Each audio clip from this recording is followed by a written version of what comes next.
Let's take a look at the average returns of various investments from 1926 to 2017. That's a 91-year period of time. If you just look at the very bottom gray, that mentions inflation.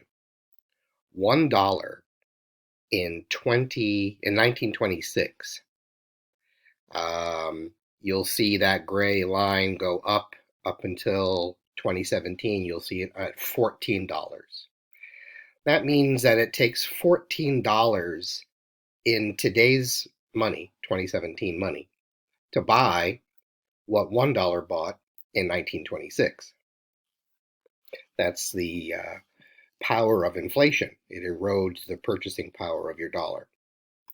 The green line that's right above that also starts at 1926 and it ends up at the number $21 there.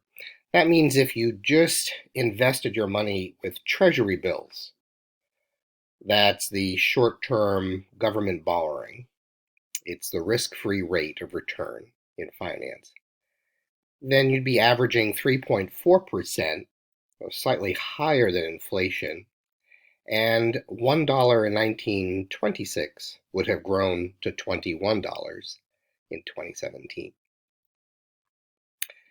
The orange squiggly line also starts in 1926 and goes all the way to 2017 and it shows $143.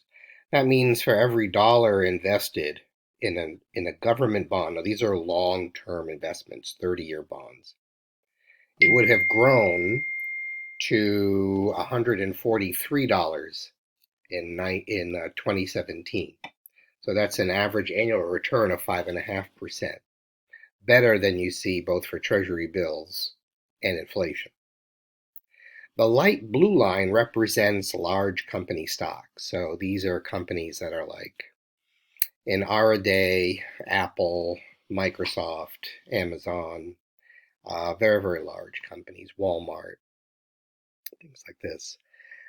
If you invested $1 in those types of large company stocks in 1926, that would have grown at over 10% over that 90-year period. And every dollar you would have had in 1926 would have grown to $7,353 in 2017 money. That's quite a jump.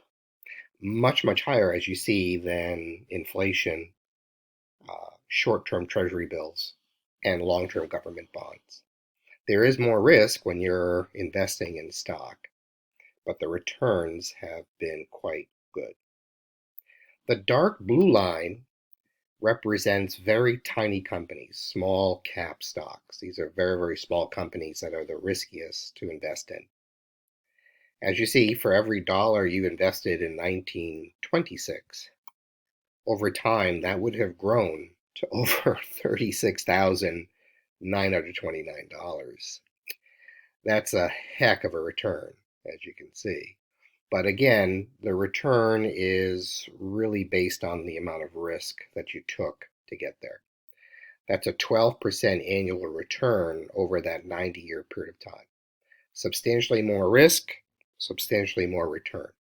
This doesn't happen in a textbook fashion all the time. Some companies that you might have invested in might have gone under. Some might have been bought out. Some just, might have grown to that large number that you see on the screen. But that's a big part of investment. Doing nothing with your money doesn't make any sense because you have to beat inflation. If you only invested in treasury bills, you would basically still be just a little ahead of inflation. So your money wouldn't buy you much more than it would have the other day, the other year, 10 years ago, or whatnot. Long-term bonds have done a little bit better at 5.5%. But as you see, there's really nothing quite like the stock market. And the risk in large company stocks is quite low compared to small company stocks. And as you see, you're getting quite a good return, even though the risk is lower.